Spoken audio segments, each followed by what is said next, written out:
Assalamualaikum warahmatullahi wabarakatuh. Assalamualaikum warahmatullahi wabarakatuh. Alhamdulillahirabbil alamin wassalatu wassalamu ala asyrafil anbiya wal mursalin sayyidina wa maulana Muhammadin wa ala alihi wa sahbihi wa man tabi'ahu bi ihsanin ila yaumiddin.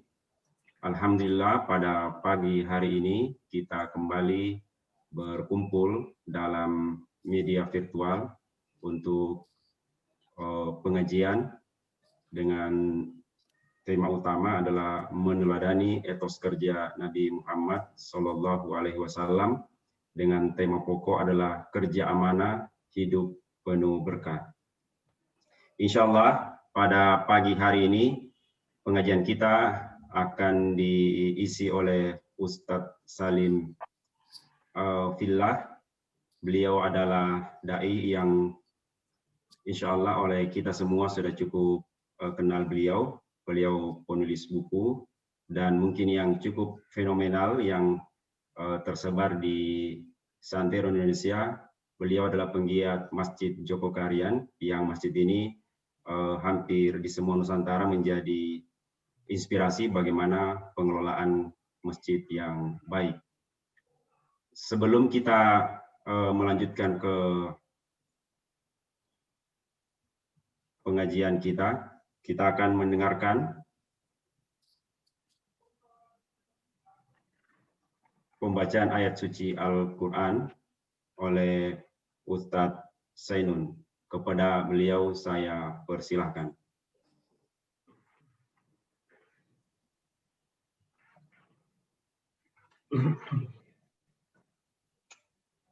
أعوذ بالله من الشيطان الرجيم.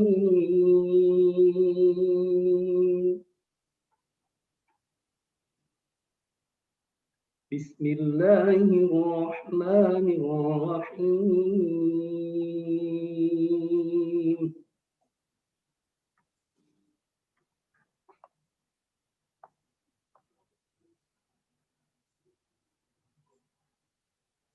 خذ من أموالهم صدقة تطهرهم وتزكيهم بها وصل عليهم إن صلاتك سكن لهم والله سميع عليم.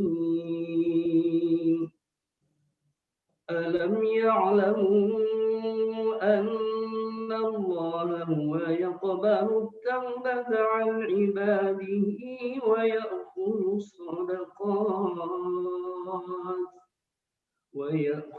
الصدقات وأن الله هو التواب الرحيم.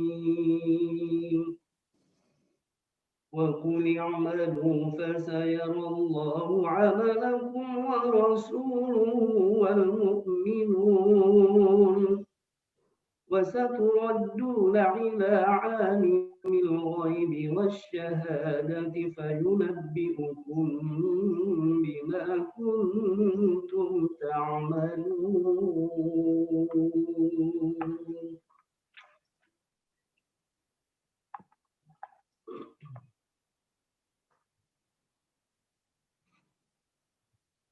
بسم الله الرحمن الرحيم.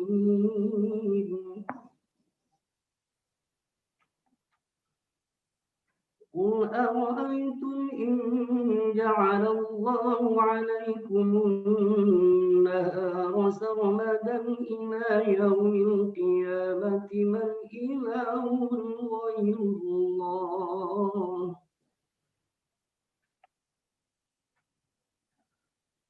من إله غير الله يأتيكم بالليل تسكنون فيه أفلا تبصرون.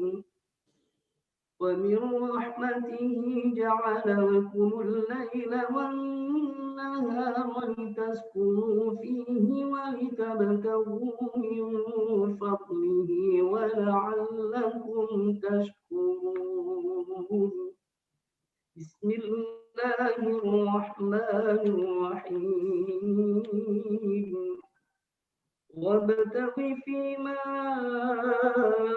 آتاك الله الدار الآخرة ولا تنس نصيبك من الدنيا وأحسن كما أحسن الله إليك ولا تبتغ الفساد في الأرض إن الله لا يحب المفسدين بسم الله الرحمن الرحيم ألم نشرح لك صدرك ووضعنا عنك وزرك الذي أنقض ظهرك ورفعنا لك ذكرك فإن مع العسر يسرا إن مع العسر يسرا فإذا فرغت فانصب وإلى ربك فارغب صدق الله العظيم. Assalamualaikum warahmatullahi wabarakatuh. Waalaikumsalam warahmatullahi wabarakatuh. Terima kasih Ustadz Zainun atas pembacaan ayat suci Al-Quran. Semoga menambah keberkahan pertemuan kita pada pagi hari ini. Selanjutnya kami persilakan pemberian sambutan kepada Pak Ferry Indrayana selaku Kepala Teknik Tambang. Kepada beliau kami persilakan. Terima kasih Pak Andi Jul, mohon izin Ustadz dan rekan-rekan. Bismillahirrahmanirrahim. Assalamualaikum warahmatullahi wabarakatuh. Waalaikumsalam warahmatullahi wabarakatuh. Salam sehat dan insya Allah kita semua selalu sehat ya Bapak Ibu di tengah pandemi ini. Ya sama-sama kita hormati Ustadz kita, Ustadz Salim dari Jogja, seorang dai, penulis buku dan penggiat Masjid Jogokarian yang tentunya ya alhamdulillah Ustadz saya sudah pernah walaupun baru sekali sampai ke Masjid Jogokarian dan waktu itu saya beli peci ini karena saya yakin suatu saat bisa digunakan lah gitu walaupun memang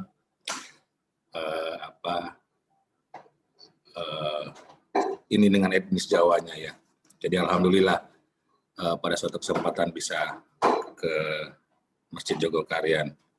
Masjidnya sederhana, ramai ya. Jadi memang apa yang disampaikan itu memang demikian adanya ya. Dan hari ini menjadi panutan saya rasa bagi sebagian besar masjid bagaimana cara mengelola masjid. Kemudian yang saya hormati Ketua PHBI Pak Andi Jul, yang sekaligus hari ini sebagai moderator ya, bersama rekan-rekan panitia menyelenggarakan acara ngaji yuk kita pagi ini. Kemudian yang saya hormati rekan manajemen Pak Tommy Darto di sini HR dan juga mensupport terlaksananya acara kita pagi ini dan tentunya seluruh rekan-rekan pengajian ya yang hadir pagi ini bersama-sama untuk kita mendengarkan tausiah dari Ustadz kita. Pertama-tama tentunya kita panjatkan puji syukur kepada Allah Subhanahu wa taala yang telah selalu memberikan nikmat dan rahmatnya kepada kita semua dan selalu memberikan perlindungan kepada kita semua ya. Sehingga kita pagi ini dengan nikmat waktu dan kesehatan yang diberikan, nikmat iman terutama bisa dalam satu forum, walaupun forumnya virtual ya, karena memang kondisi kita yang hari ini harus demikian, namun semangatnya ya untuk menjadi selalu lebih baik dan selalu lebih baik, saya pikir ini yang nikmat yang kita harus syukuri ya, kita diantara yang ada yang berusaha berniat mencoba lebih baik, walaupun mungkin kita sadar bahwa hari ini kita masih banyak kekurangan, tapi yang pasti kita terus belajar dan berupaya untuk menjadi lebih baik. Syukur kepada Allah Subhanahu wa taala, salawat beriring salam pada Rasulullah sallallahu alaihi wasallam. Allahumma sholli ala Muhammad wa ala ali Muhammad, yang telah membawa kita ya seperti kemajuan yang kita rasakan saat ini, kemajuan iman dan kemajuan aspek kehidupan lainnya. Bapak Ibu sekalian, saya tidak berpanjang ya terkait sambutannya, tetapi saya sekali lagi berterima kasih pada Ustadz yang telah berkenan, pada rekan-rekan semua ya yang telah berupaya bekerja sama, berkolaborasi sehingga kegiatan kita pagi ini insya Allah bermanfaat buat kita, menjadi ibadah buat kita, dan juga menjadi hal yang bisa nilainya mungkin kita bisa ajarkan juga, karena saya bagian dari salah satu ya temanya pagi ini yang mudah-mudahan bisa melengkapi ya, meladeni etos kerja Rasulullah SAW. Ya saya yakin, saya sendiri ya, sebagai manajemen dan rekan-rekan yang lain juga menyadari kita masih banyak kekurangan. Mudah-mudahan pagi ini bisa dapat pencerahan dari Ustadz kita, Ustadz Salim. Ya tujuannya apa? Agar yang kita lakukan, kita ini sebagai insan bisa amanah, karena memang ini paling berat ya. Saya kadang memang takutnya itu Ustadz, kalau salah terus dievaluasi itu konsekuensi ya. Kalau bagus dikasih bos bonus, kalau salah ya di ini. Tapi apakah amanah atau tidak gitu ya menjalankannya, ini yang memang dan kita tidak tahu gitu apa namanya dashboardnya nanti di hari akhir gitu penilaiannya, bahwa si PR ini bikin salah sebagai pemimpin 1000 gitu, kebaikannya 900 jadi masih minus 100 gitu ya, harus diadili dulu dashboardnya nanti gitu di akhir. Tapi bagaimana terus untuk menjadi lebih baik, saya pikir kita punya kewajiban untuk berusaha, dan itu juga sekaligus sebagai hak ya, untuk kita selalu menjadi lebih baik. Dan ya nanti mohon Ustadz diberikan apa namanya dengan caranya Ustadz, pemaparan Ustadz bisa jadi panduan kami untuk lebih baik, walaupun mungkin masih jauh dari kesempurnaan ya, agar tentunya kehidupan yang berkah, kehidupan keluarga, kehidupan di lingkungan kerja, dan saya pikir ya kehidupan di dunia inilah berkah untuk kehidupan kekal di akhirat yang lebih baik.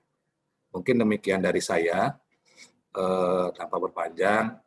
Sekali lagi terima kasih buat Ustadz Salim dari Jogja berkenan hadir ya untuk kami yang di Berau, rekan-rekan yang hari ini bergabung.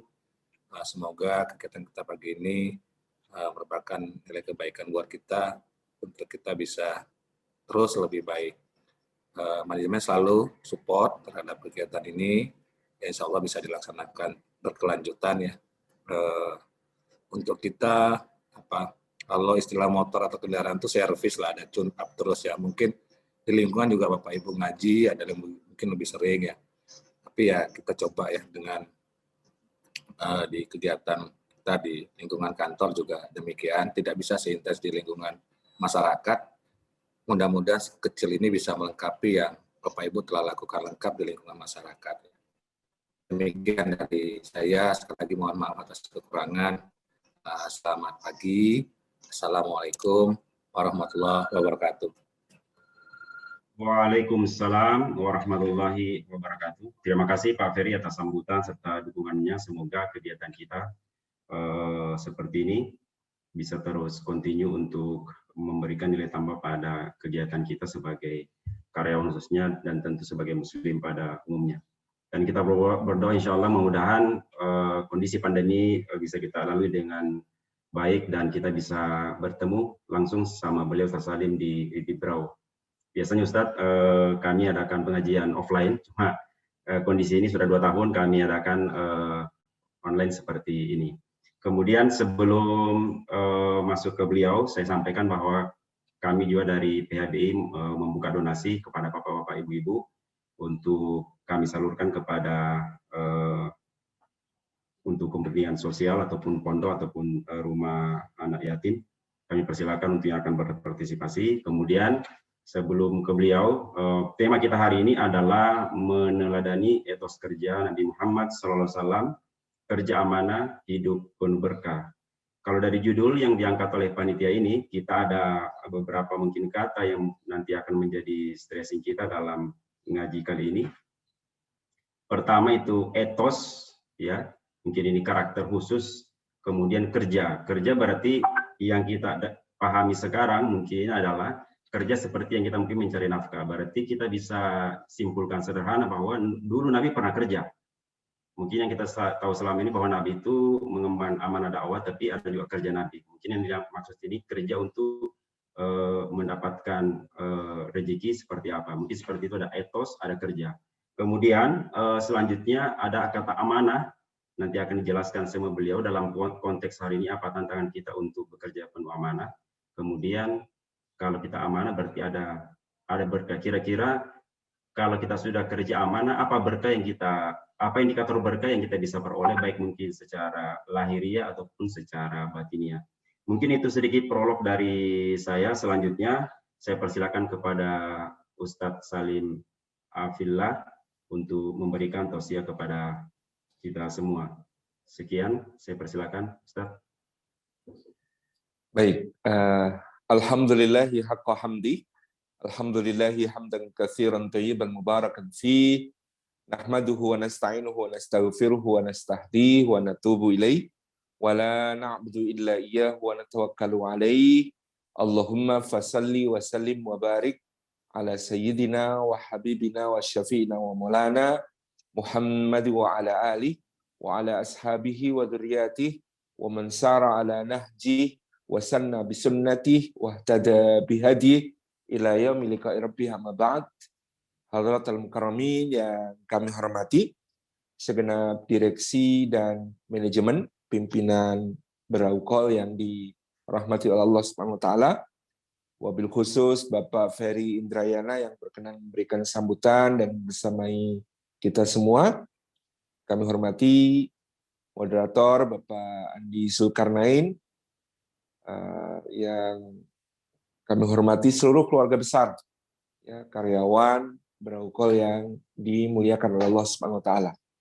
Puji syukur kita haturkan kehadirat Allah atas limpahan karunia-Nya kita dihimpun pada kesempatan pagi yang menjelang siang ini di dalam majelis ilmu, meskipun hanya secara daring, secara online, insya Allah tidak mengurangi semua keutamaan bermajelis ilmu yang bisa kita raih dari sisi Allah Subhanahu wa taala.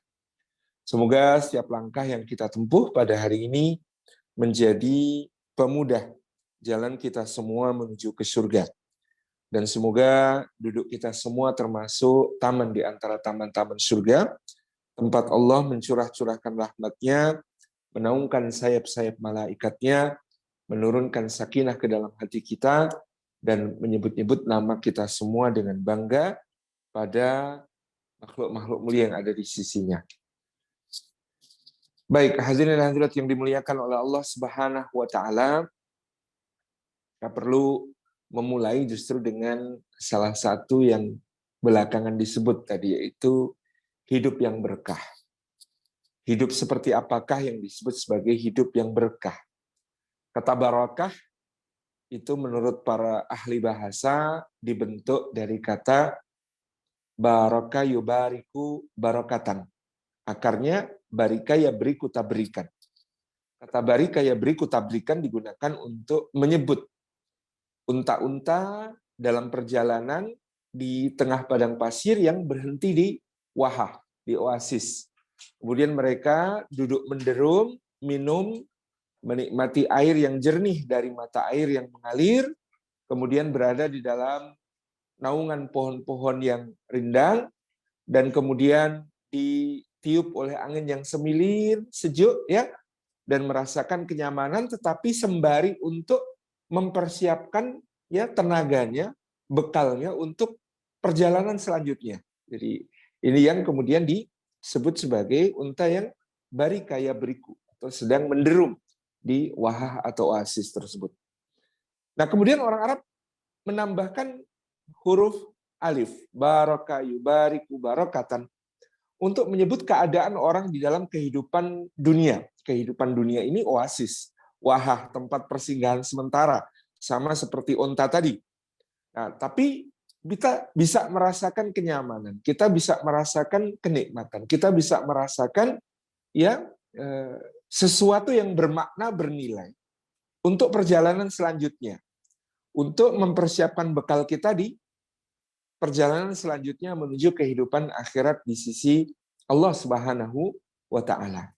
Nah, itulah hidup berkah ya. Kita sedang mempersiapkan perbekalan untuk perjalanan lanjut, tetapi kita juga bisa menikmati ya keadaan yang sedang kita alami tersebut dengan penuh makna, dengan penuh hikmah. Itu yang disebut sebagai barokah yubariku barakatan. Nah, kemudian rekan-rekan di sisi Allah, maka para ulama menyebut kata barokah itu meliputi 3 anasir penting. Yang pertama, anasirnya adalah unsur al-luzum wa thubut. Yang kedua, anasirnya adalah an-nama wa ziyadah. Yang ketiga, anasirnya adalah as-sa'adah. Ini ada 3 anasir dari keberkahan tersebut. Yang pertama, al-luzum wa thubut adalah nikmat yang tetap dan terus melekat. Nikmat yang tetap dan terus melekat ini sebagaimana kalau dalam kalimatun thayyibah, iman, itu ada akar yang menghunjam kokoh ke dalam bumi.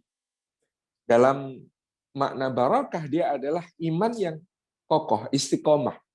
Jadi yang menjaminkan kita mendapatkan berkah dari Allah adalah kalau iman kita tetap. Iman kita terus jaga, pertahankan, tidak goyah. Ya, kita berada dalam keadaan istiqomah. Itu namanya berkah. Yang kedua adalah an-nama wa ziyadah. Nikmat yang bertambah, berkembang, meluas, ya, tumbuh. Ini yang kemudian juga menjadi unsur dari berkah. Cirinya orang berkah itu selain ada nikmat yang tetap dan terus melekat berupa keimanan, dia juga memiliki keadaan yang ilmunya bertambah, ya, amalnya bertambah, ya, manfaat yang bisa dihadirkannya bertambah, kebaikan-kebaikan yang bisa dia raih itu bertambah-tambah, terus-menerus. Peran-peran yang dia mainkan, peran-peran dia berkhidmah, peran-peran dia berkontribusi kepada orang-orang yang ada di sekitarnya, kepada lingkungannya, terus bertambah. Itu berkah. Yang ketiga, berkah itu adalah as-sa'adah, lahirnya kebahagiaan di dalam hati yang bukan bersumber dari benda-benda semata, bukan bersumber dari karena ada nikmat-nikmat semata, tapi bersumber dari ketaatan. Berbahagia karena ada nikmat, itu bahagia yang bisa membuka 2 pintu. Pintu syukur atau pintu lalai. Sama-sama, ya, dua-dua itu bisa muncul, tapi sangat membedakan nanti apa-apa yang kemudian akan dirasakan oleh seorang hamba. Tetapi kalau kemudian bahagia itu karena taat, ya, maka bahagia karena taat itu akan menjadi sesuatu yang sangat bernilai. Jadi bahagianya bukan sekedar karena nikmat. Karena nikmat dia bahagia, lalu bersyukur. Tetapi karena taat dia lebih bahagia lagi. Dia bisa menggunakan tenaga yang dimilikinya untuk mengerjakan salat. Dia bisa menggunakan tenaga yang dimilikinya untuk berpuasa. Dia bisa menggunakan harta yang dimilikinya untuk bersedekah, untuk berkurban, untuk berinfak, untuk berwakaf, untuk melakukan berbagai ketaatan. Dia bisa menggunakan kesehatannya, ya, untuk kemudian bekerja dengan profesional, dengan amanah, dengan ihsan, dengan itqan, dengan ikhlas, ya. Ini bahagia karena ketaatan. Ya, jadi berkah ini menuntun kita untuk tidak hanya bahagia karena nikmat, tapi lebih-lebih adalah bahagia karena taat. Ya, bahagia karena taat itu sesuatu yang sangat indah. Kalau kita, ya, bahagia karena amal saleh kita sedih karena kita melakukan dosa, itu masih ada tanda iman yang menyala di dalam hati kita. Jadi seperti ini, ya, dari segi bahasa makna barokah yang kemudian kita ingin wujudkan di dalam kehidupan kita. Kita hanya mampir sebentar di kehidupan dunia, sungguhlah rugi jika kemudian kita tidak meraih kehidupan yang berkah. Karena kehidupan berkah adalah surga sebelum surga. Karena kehidupan berkah, ya, berpangkal pada iman yang luzum wathubut, yang tetap dan terus melekat, sehingga seperti digambarkan oleh Rasulullah SAW, dengan keimanan yang sedemikian kita bisa mampu menghadirkan sikap yang paling tepat kalau kita memberikan respon terhadap keadaan. Jadi Rasulullah mengatakan ajaban li amril mu'min kana kullu amrihi khair wa lam yakun dzalika illa ala mu'min.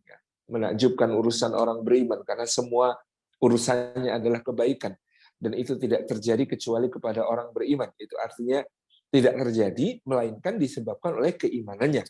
Jadi sebab yang membuat hal itu terjadi adalah iman. Apa itu yang menakjubkan dari orang beriman? Apabila dia mendapatkan nikmat, dia bersyukur, maka syukur itu menjadi kebaikan baginya. Apabila dia mendapatkan musibah, maka dia bersabar, maka sabar itu menjadi kebaikan baginya. Berkah, karena dia mampu bersyukur, mampu bersabar. Kenapa dia mampu bersyukur, mampu bersabar? Karena ada iman. Jadi iman menjadikan semua keadaan itu baik. Itulah berkah. Ya, itulah kenapa sebagian ulama mendefinisikan secara sederhana al-barakatu ziyadatul khairi fi kulli halin. Yang disebut barakah itu adalah ziyadatul khairi fi kulli halin. Bertambahnya kebaikan di setiap keadaan. Kalau dia mendapatkan nikmat, dia tambah baik. Kenapa? Karena dia bersyukur. La in syakartum azidannakum. Kalau kalian bersyukur, akan ditambah nikmat oleh Allah Subhanahu wa taala. Kalau dia mendapat musibah, maka dia bersabar. Sabar menambah kebaikan baginya. Sabar itu dicintai Allah. Wallahu yuhibbus sabirin. Sabar itu dibersamai oleh Allah. Innallaha ma'as sabirin. Sabar itu pahalanya tidak terbatas. Wa innama yuwaffas sabiruna ajrahum bighairi hisab. Sabar itu disambut secara khusus oleh malaikat. Salamun alaikum bima sabartum. Sabar itu ulaika alaihim salawatu mir rabbihim wa rahmah wa ulaika humul muhtadun. Mereka mendapatkan salawat, jaminan kebaikan dari Allah, dan rahmat dan kasih sayang, wa ulaika humul muhtadun, dan mereka adalah orang-orang yang mendapatkan hidayah, mendapatkan petunjuk, mendapatkan bimbingan dari Allah Subhanahu wa taala. Inilah yang kemudian menjadi satu gambaran, yaitu kebaikan-kebaikan yang ziyadah, yang terus bertambah karena barakah. Kemudian dia juga menjadi seorang yang mendapatkan an-numu wa ziyadah. An-nama wa ziyadah, ya. An-nama itu dari kata numu, artinya tumbuh, ya. Dari berakar maka kemudian menjadi tumbuh, menjulang. Wa ziyadah, dia bertambah-tambah, berkembang, meluas, ya. Ada orang yang dahulu bisa memberi manfaat hanya untuk dirinya sendiri, lalu dia menikah, pernikahannya berkah, dia memberi manfaat untuk istrinya, memberi manfaat untuk anaknya, bahkan memberi manfaat untuk orang tuanya, ya, memberi manfaat untuk tetangga-tetangganya, menjadi kebaikan bagi sesama, bagi orang lain. Lama muziyadah, nambah, ya, semakin meluas. Dia yang dulu cuma jadi ketua RT, lalu jadi ketua RW, lalu jadi lurah, ya. Nambah manfaat yang bisa dihadirkan, ya. Tapi bukan jabatannya, tetapi bukan kedudukannya, bukan pangkatnya. Di perusahaan dari karyawan, ya, jadi supervisor, jadi manajer, jadi direktur, gitu, ya. Bukan jabatannya, tapi manfaat kebaikan dari apapun yang ada pada dirinya, dari ilmunya, ya, dari amalnya, dari maslahat yang bisa dihadirkan, dari santunan yang dia bisa bagikan, dan seterusnya. Itu kebaikan-kebaikan yang menunjukkan pribadi yang berkah, nama wasiyadah. Yang ketiga adalah jadi adanya sa'adah. Kita semakin berbahagia karena semakin mampu mentaati Allah di berbagai keadaan. Mentaati Allah di dalam suka maupun duka, mentaati Allah dalam lapang maupun sempit, mentaati Allah dalam syukur maupun sabar, ya, mentaati Allah dalam nikmat maupun musibah, mentaati Allah dengan menambah terus, ya, peran-peran yang bisa kita persembahkan untuk agama ini, masyarakat, ya. Ini menjadi sebuah kebahagiaan yang menjadi makmum bagi berkah. Dari pengertian ini kita tahu bahagia itu anasir ketiga, artinya bahagia itu makmum dalam berkah itu. Yang terpenting imannya dulu, kemudian bertambahnya ketaatan-ketaatannya, lalu melahirkan kebahagiaan. Jadi itu gambaran dari takrif atau definisi tentang berkah. Nah, apakah yang menjadi sumber-sumber keberkahan dalam hidup kita? Ada begitu banyak hal yang Allah Subhanahu wa taala maktubkan dalam ayat-ayatnya ataupun Rasulullah SAW ya sebutkan dalam hadis-hadisnya yang terkait dengan berkah. Ada berkah yang berasal dari tempat, ya, tempat-tempat yang berkah. Ya, tempat seperti Raudhah Masjid Nabawi, Haram Nabawi secara umum. Tempat seperti Kota Makkah Al-Mukarramah, Masjidil Haram secara lebih khusus, ya. Ka'bah Baitullah, sampai ke tentu saja Al-Multazam, yaitu berkah. Karena Allah mengatakan, Inna awwala baiti wudi'a lin-nasi lalladzi bi Bakkah mubarakan. Mubarakan di situ berkah. Kemudian ada berkah tempat itu, misalnya Subhanalladzi asra bi 'abdihi lailan minal masjidil haram ilal masjidil aqsa alladzi barakna haulah, yang kami berkahi sekelilingnya di Masjidil Aqsa tersebut. Ini berkah karena tempat. Yang umum masjid, ya, tempat yang paling berkah di bumi Allah adalah masjid-masjidnya, ya. Ini adalah ya dalil ya tentang keberkahan tempat-tempat di mana ditegakkan ketaatan, maka di situ ada keberkahan. Ya, tempat di mana ilmu dikaji, ya. Selain masjid, majelis-majelis ilmu, majelis dzikir, ini sumber berkah. Ada, ini sekedar contoh ya, kita tidak bisa menyebutkan semua. Ya. Ada berkah karena waktu, ya, waktu-waktu yang berkah, waktu antara azan dengan iqamah, ya, waktu-waktu salat fardu, waktu sepertiga malam terakhir, ya, waktu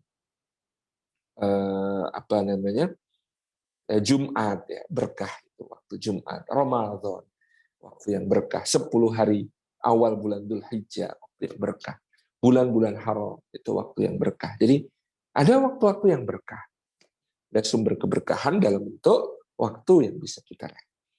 Ada sumber keberkahan berbentuk benda-benda, ya, Allah Subhanahu wa taala tetapkan pada hal-hal tertentu. Misalnya ya, air Zam-Zam. Kemudian air hujan, berkah, kan? Ma'an mubarakan. Inna anzalna ma'an mubarakan, kami turunkan air yang penuh berkah. Jadi air hujan secara umum berkah, ya. Apalagi Zam-Zam berkah. Kemudian ya yang dalam bentuk benda, makanan, ya misalnya makanan yang kurma ajwah misalnya, ada berkah khusus di dalamnya, zaitun, ya, ada berkah di dalamnya. Kemudian dalam beberapa dalil misalnya susu laban, ya, kesukaan Nabi SAW, ada berkah di dalamnya. Madu, ada berkah di dalamnya. Contoh, dalam benda-benda yang lain ada keberkahan seperti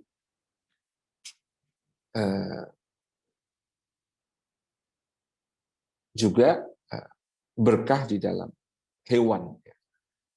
Ya, kambing itu berkah, gitu ya. Kemudian unta ada keberkahan tersendiri. Kemudian kuda, ya, di dalam aktivitas berkuda itu ada keberkahan. Itu contoh di dalam benda-benda. Ada berkah di dalam amalan, ya. Amalan itu berkah, ya. Amalan tertentu yang memiliki nilai lebih dibandingkan yang lain, ya. Salatul Jumu'ah memiliki keberkahan, menyimak khutbah, ya, memiliki keberkahan, ya. Salat-salat di waktu-waktu tertentu, ya, lebih daripada yang lain, ya. Kemudian Al-Qur'anul Karim, ya, dan bacaannya itu berkah, gitu ya. Al-Qur'anul Karim, ya, surah-surah khusus yang ada dalil untuk dibaca secara khusus. Surah Al-Mulk di pagi dan petang berkah, gitu ya. Surah Al-Kahfi di hari Jumat berkah, ya. Surah-surah yang tadi juga dibaca misalnya suratul Alam Nashrah ketika dada kita sedang sempit sesak oleh masalah, membaca surah Alam Nashrah menjadi berkah dan seterusnya. Nah, ada salah satu sumber berkah itu yang juga sangat spesifik adalah halal. Asupan yang halal itu adalah pintu keberkahan yang sangat besar. Saking besarnya pintu keberkahan dari harta yang halal, rezeki yang halal itu, ada seorang sahabat namanya Sayyidina Abdullah bin Umar radhiyallahu anhu pernah mengatakan, memastikan satu suapan yang kuberikan ke mulut istriku atau ke mulut anakku sebagai halal itu lebih afdal daripada bersedekah 1000 dinar. memastikan satu suapan ke mulut istri kita, ke mulut anak kita itu sebagai harta yang halal, ya, rizki yang halal itu lebih afdal, lebih utama daripada bersedekah 1.000 dinar. Bapak Ibu tahu 1.000 dinar, 1.000 dinar itu 1 dinar itu 4,25 gram emas 22 karat. Jadi kalau 1.000 dinar ya berarti 4,25 kilogram, ya, 4,25 kilogram emas 22 karat. Kata Sayyidina Abdullah bin Umar radhiyallahu anhu, yang lebih afdal daripada sedekah 1.000 dinar adalah memastikan satu suapan yang kita berikan sebagai rezeki untuk anak kita, untuk istri kita itu sebagai rezeki yang halal karena diperoleh dengan cara yang halal, dari pendapatan yang halal, dari pekerjaan yang halal, dari kerja yang amanah sesuai tema kita hari ini. Di satu sisi kemudian juga dia adalah secara zat dia halal, ya, zatnya tidak terkandung unsur-unsur ada bangkai, darah, daging babi, apa yang disembelih bukan karena Allah, khamr dan lain sebagainya. Jadi bersih, halal secara hukum maupun secara zat, dan kemudian ini menjadi pintu-pintu keberkahan yang sangat luas. Al-Imam Asy-Syafi'i menjelaskan dalam sebuah syair, ya, beliau mengatakan, jama'al haram ilal halal yuksiruh, dakhalal haram alal halal fabu'siruh. Orang-orang itu suka mengumpulkan yang haram dicampur dengan yang halal. Dia pikir itu akan bisa menjadikannya lebih banyak. Jadi ada orang-orang yang demi mengejar banyak, ya, mengejar banyak, mereka ya menambahkan yang haram kepada yang halal supaya makin banyak dalam benak mereka, dalam pikiran mereka. Padahal kata Imam Asy-Syafi'i, dakhal haram alal halali fabu'siruh. Padahal kalau yang haram masuk ke yang halal, itu akan merusak, itu akan menghancurkan, itu akan menimbulkan kemadaratan-kemadaratan yang besar. Jadi ya tidak pernah ya keharaman itu menjadi kebaikan. Kalau dia banyak, banyaknya akan merusak. Ya, itu yang akan terjadi kalau ada yang haram masuk kepada yang halal. Maka tadi kata Ibnu Umar memastikan satu suapan halal itu lebih utama daripada bersedekah 1.000 dinar. Ini bukan berarti jangan bersedekah, enggak, sedekahlah sebanyak-banyaknya sebagai kebaikan di sisi Allah. Tetapi sebelum bersedekah ada sesuatu yang lebih penting, ada sesuatu yang lebih mendasar, yaitu memastikan nafkah kita, ya, rezeki keluarga kita itu dari perkara yang halal dalam segala aspeknya. Karena jangan mengira ya kalau kita mengambil barang yang haram maka bisa dibersihkan otomatis dengan cara bersedekah. Tidak, ya. Dalam hadis yang sangat terkenal dikatakan innallaha thayyibun la yaqbalu illa thayyibah. Sesungguhnya Allah itu maha baik, maha bersih, maha mulia, maha suci. Dia tidak menerima amal kecuali yang bersih, yang baik, yang suci. Sedekah yang diterima adalah sedekah yang bersih, yang baik, yang suci, yang diambil juga dari sumber yang baik, halal, bersih, suci. Itu akan diterima oleh Allah. Tapi berasal dari sumber yang khabith, maka ini bertentangan dengan sifat Allah yang thayyib. Ya, tadi dikatakan innallaha thayyibun la yaqbalu illa thayyibah. Sesungguhnya Allah itu maha baik, maha bersih, maha suci. Dia tidak menerima kecuali yang baik, yang bersih, yang suci dari amalan-amalan manusia. Jadi ada yang lebih mendasar ya dari sekedar ya beramal banyak. Tapi yang lebih mendasar adalah bagaimana memastikan asupan ini halal. Dan halal dalam pekerjaan selain ya jenis pekerjaan yang jelas halal juga dimulai dari sikap amanah. Sikap amanah sesuai dengan tema kita hari ini. Jadi amanahnya seseorang atas apa yang dibebankan sebagai tanggung jawabnya akan menjadikan ya kehalalan pendapatan yang dia terima. Dengan pendapatan yang halal yang diterima, yang bersih, maka hidupnya menjadi berkah. Jadi urutan temanya tadi seperti itu ya. Kalau kita bekerja amanah, hidup menjadi berkah. Itu karena dengan bekerja amanah, maka Allah anugerahkan kepada kita rezeki yang halal. Dengan rezeki yang halal itu kemudian kita akan mendapatkan ya keberkahan-keberkahan dari Allah Subhanahu wa taala. Nah, apa ya, ta'rifnya amanah sendiri? Kita tahu amanah merupakan salah satu sifat di antara sifat para nabi alaihi wassalatu wassalam, khususnya Rasulullah Muhammad sallallahu alaihi wasallam. Jadi ada siddiq, ada amanah, ada tabligh, dan ada fatanah. Jadi siddiq itu jujur, amanah dapat dipercaya. Kadang orang bingung, lu bedanya apa? Siddiq jujur, amanah dapat dipercaya. Ya, jadi kalau siddiq itu kredibel, amanah itu capable. Sebenarnya terjemah yang lebih tepat begitu. Maksudnya bagaimana? Kalau amanah itu bukan cuma jujur apa adanya, dia terbuka, accountable ya, tapi dia mampu ya mengelola apa yang diamanahkan kepadanya secara baik ya, sesuai dengan apa yang diharapkan. Seorang yang bertanggung jawab atas sebuah perusahaan, ya dia direktur misalnya, dia dianggap kredibel kalau dia bisa mempertanggungjawabkan laporan keuangan sejujur-jujurnya. Bikin laporan keuangannya nggak bikin akal-akalan, itu namanya kredibel, jujur. Tapi yang disebut amanah, dia bukan cuma bisa bikin laporan keuangan yang jujur padanya, tapi bisa memimpin sesuai dengan amanah, sesuai dengan job description, sesuai dengan apa yang menjadi tugasnya, sehingga perusahaan menghasilkan profit. Itu amanah gitu ya. Itu yang disebut sebagai amanah. Nah, dalam konteks misalnya begini, saya pergi ke tukang jahit. Pergi ke tukang jahit itu ya, saya tergesa-gesa, Pak, mohon maaf Pak, ini saya tergesa mau pakai sekarang hari Jumat ya Pak ya. Kalau hari Ahad sore bisa nggak Pak jadi? Soalnya harus saya pakai Senin pagi Pak. Kemudian tukang jahit mengatakan, oh mohon maaf Mas, kalau hari Ahad sore saya belum bisa. Karena ini saya punya tanggungan beberapa yang harus selesai hari Sabtu dan hari Ahad ini. Jadi saya tidak bisa ya berjanji kepada Mas untuk menyelesaikan jahitan ini hari Ahad. Nggak bisa. Ini namanya siddiq, dia jujur apa adanya. Kalau dia nggak jujur, oh ya nggak apa-apa Mas. Padahal dia tahu dia nggak bisa menyelesaikan hari Ahad sore, tapi yang penting terima dulu ya.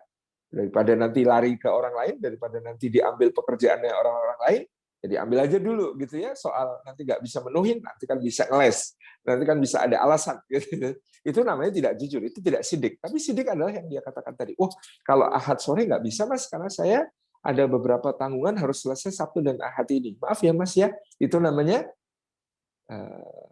jujur tadi, siddiq. Tapi lalu dia berkata begini, tapi Mas kalau Masnya memang mau, ya saya terima jahitannya mungkin selesai Selasa, gimana? Waduh, nggak bisa Mas kalau Selasa, harus saya pakai hari Senin nih. Oh gini aja Mas, saya bisa lembur sih, ya, nanti saya kerjakan di luar jam kerja, nanti malam bisa saya kerjakan, ditambah besok malam, ya ada 2 shift lemburan lah nanti. Tapi bisa insya Allah selesai Ahad sore. Atau sebentar, sorry. Ahad malam ya Mas ya, jam 9 malam. Jam 9 malam aja, ini sudah bisa saya selesaikan insya Allah. Oh gitu ya Pak ya, terus gimana? Tapi begini Mas, kalau saya kerjakan secara lembur, mohon maaf ya Mas ya, ongkosnya jadi 1,5 kali lipatnya. Ya karena ya saya membayar ongkos lembur gitu. Jadi ya ini harganya 1,5 kali lipatnya. Gimana? Setuju apa enggak? Oh ya nggak apa-apa Mas. Oh, nggak apa-apa Pak, setuju Pak. Oke, nanti jam 9 hari Ahad malam bisa diambil. Oke, Pak. Terus akhirnya kemudian dia kerjakan betul. Hari Ahad malam datang ya orang ini, Pak sudah jadi Pak. Oh sudah, tadi jam 8 sudah jadi. Ini tinggal diambil. Dicoba dulu, kalau ada komplain, kalau ada masalah bisa langsung disampaikan ke saya. Dicoba dulu Mas. Oh bagus Pak, alhamdulillah. Oke, selesai. Nah itu namanya amanah. Jadi bedanya siddiq dengan amanah di sini ya. Siddiq itu kredibel, dia dipercaya karena berkata apa adanya. Kalau bikin laporan keuangan ya tidak ada markup, tidak ada apa-apa yang direkayasa gitu ya. Itu namanya siddiq. Tapi kalau amanah ya sesuai dengan apa yang dipercayakan kepadanya. Ya. Direktur yang amanah bukan cuma mampu untuk bikin laporan keuangan yang jujur, tetapi dia juga harus sesuai dengan apa yang menjadi janji atau kontrak kerjanya, job description yang telah dia tanda tangani, dia bisa tuntaskan, dia penuhi target-targetnya. Target tahun ini produksi sekian ya bisa penuhi, itu namanya amanah. Jadi seperti tukang jahit tadi ya, jam 9 hari Ahad sudah selesai, itu namanya amanah. Kalau datang, wah sebentar Mas, tunggu aja dulu, duduk situ, jam 9 padahal sudah gitu ya, ternyata sampai akhirnya setengah 12 baru selesai, itu tidak amanah juga gitu ya. Ini tidak amanah karena tidak sesuai dengan apa yang dijanjikan semula. Jadi ini pengertian tentang apa yang disebut sebagai amanah. Nah, dalam bekerja yang amanah, bagaimana supaya kita bisa bekerja yang amanah, terlebih kemudian kita akan meneladani Rasulullah Shallallahu Alaihi Wasallam. Jadi konsep awalnya seorang mukmin, kata mukmin itu juga iman itu ada amanah, iktamana, sama. Jadi akarnya antara iman dengan amanah itu sama. Orang yang beriman sudah seharusnya defaultnya dia orang yang amanah, ya, karena dia yakin kepada Allah, dia percaya kepada Allah, dia merasa diawasi oleh Allah, dia takut kepada ancaman Allah, dia akan bertanggung jawab kepada Allah atas apa yang dia lakukan. Itu namanya orang mukmin, iman, amanah. Nah, kenapa orang mukmin itu bisa bekerja dengan amanah? Yang pertama karena dilandasi keyakinan bahwasanya rezeki itu jaminannya Allah. Jadi dia tidak menghalalkan segala cara untuk meraih tujuan, untuk mendapatkan kekayaan, untuk mendapatkan harta. Kenapa? Karena dia yakin rezekinya ada dalam jaminan Allah. Allah yang maha pemberi rezeki, Allah yang maha atur segala urusan, Allah yang maha kaya, Allah yang maha dermawan, Allah yang maha pemberi. Rezekinya ada dalam tanggungan Allah itu. Dalam surah Hud, Allah mengatakan, wa ma min dabbatin fil ardi illa 'alallahi rizquha. Dan tidak ada yang melata di atas bumi, melainkan Allah yang menjamin rezekinya. Ini jaminan. Ini dasar penting. Kenapa seorang mukmin dalam bekerja bisa amanah? Karena dia yakin rezekinya adalah jaminan Allah. Sehingga seluruh aktivitas dalam kehidupannya itu bukan semata-mata untuk mencari keuntungan dan mencari ya apa-apa yang kemudian bisa dia dapatkan, tetapi untuk meraih sesuatu yang belum dijamin. Kalau rezeki sudah dijamin, maka yang belum dijamin adalah am hasibatum an tadkhulul jannah. Apakah kalian mengira bahwa kalian akan masuk surga? Itu belum dijamin oleh Allah SWT. Jadi dia meniatkan seluruh pekerjaannya pertama-tama sebagai ibadah kepada Allah. Jadi kalau Anda kerjanya serius, ya karena kerja ini untuk ibadah kepada Allah SWT. Saya bukan cuma mengabdi kepada perusahaan. Mengabdi kepada perusahaan itu hanyalah bagian dari ibadah saya kepada Allah.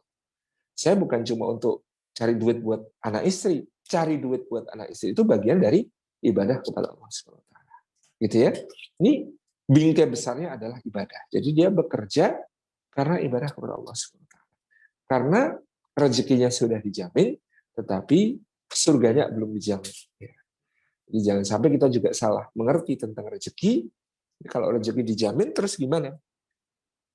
Ya memang rezeki itu dijamin oleh Allah SWT dengan caranya Allah, bukan dengan cara kita. Makanya ada orang mengira rezeki itu sama dengan gaji, padahal tidak. Ya, banyak rezeki yang tidak semata-mata gaji. Kesehatan, ketenangan, ketentraman dalam keluarga, ya, kebaikan, kemampuan beribadah, ya, istri yang salihah, anak-anak yang salihin salihat, keluarga yang sakinah mawaddah warahmah, ya, semua anggota keluarga yang qurratu a'yun, ya, itu rezeki, gitu ya. Ya, mampu berbakti kepada orang tua, mampu beribadah, rezeki. Ada banyak rezeki yang tidak berupa gaji. Dan ada banyak gaji yang ternyata bukan rezeki. Ada banyak angka-angka gaji yang ternyata bukan rezeki kita. Dari angka gaji yang masuk ke rekening kita setiap bulan, banknya berapa yang betul-betul kita nikmati. Nah, yang kita nikmati itulah rezeki. Tidak semua, gitu ya. Bahkan ada orang yang bekerja seumur hidup, membanting tulang sampai linu-linu, memeras keringat sampai kering, ya, bekerja keras, terkumpul di tabungannya, depositonya, ya, 20 triliun, katakanlah begitu. 20 triliun. Tapi besok paginya wafat. Sudah kumpul saldo 20 triliun, besok paginya wafat. Nah, kalau begitu 20 triliun yang dia kumpulkan selama hidup, rezekinya siapa? Apakah rezekinya dia? Bukan. Dia selesai. Dengan kematiannya, selesai. Apakah rezeki anak keturunannya? Bisa jadi. Oh, saya ini kaya 7 turunan. Loh, kok Anda sekarang miskin, Mas? Oh, saya keturunan ke-8. Gitu. Jadi, apa namanya? Ya bisa jadi, tetapi tidak menutup kemungkinan itu rezeki orang lain. Ya. Allah sangat tidak kekurangan cara untuk mendistribusikan harta-harta itu kepada yang berhak memiliki, yang berhak menikmati. Maka benarlah sabda Rasulullah SAW ketika beliau mengatakan manusia berkata, hartaku, hartaku, hartaku. Padahal apalah hartanya itu selain satu, makanan yang habis dimakan. Dua, pakaian yang usang dipakai. Tiga, yang dia infakkan di jalan Allah, lalu akan dia dapati, ya, akan dia dapati balasannya di sisi Allah Subhanahu wa Ta'ala di akhirat berlipat ganda. Itu rezeki sejatinya itu. Harta sejatinya itu gitu ya. Jadi tidak di luar itu yang dibelikan aset-aset. Ya, mungkin dalam kehidupan dunia kita merasakannya sebagai milik kita. Tapi begitu besar. Kecuali makanan yang habis dimakan, pakaian yang usang dipakai, dan apa yang diinfakkan di jalan Allah yang akan dia dapati kelak di akhirat sebagai balasan yang berlipat-lipat dari Allah. Itu yang betul-betul akan menjadi harta kita, rezeki kita. Jadi soal pembagian rezeki pun demikian, Allah begitu maha adil, maha pemurah. Ya, ada orang gajinya kecil, tapi dia dapat banyak akses, ya, rezekinya besar. Dia dapat banyak kemudahan. Ada orang yang gajinya besar, ternyata rezekinya kecil. Sudah dikurangi asam urat, nggak boleh makan kacang.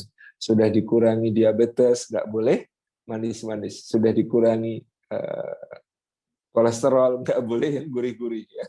Sudah dikurangi sama hipertensi, ya. Nggak boleh yang asin-asin. Subhanallah, bisa.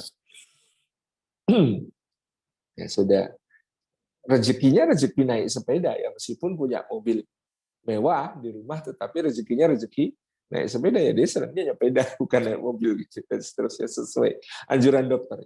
Ini sangat sangat simpel. Jadi artinya kita tidak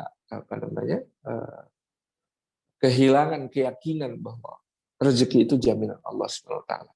Makanan lezat, harganya mahal, racikan chef terkenal, ya bisa dibeli, bisa dibayar. Tapi nikmatnya makan Allah yang membagi. Ya. Kalau sedang sariawan tiba-tiba kumat, sakit gigi tiba-tiba kambuh, ya sudah. Makanan selezat apapun selesai.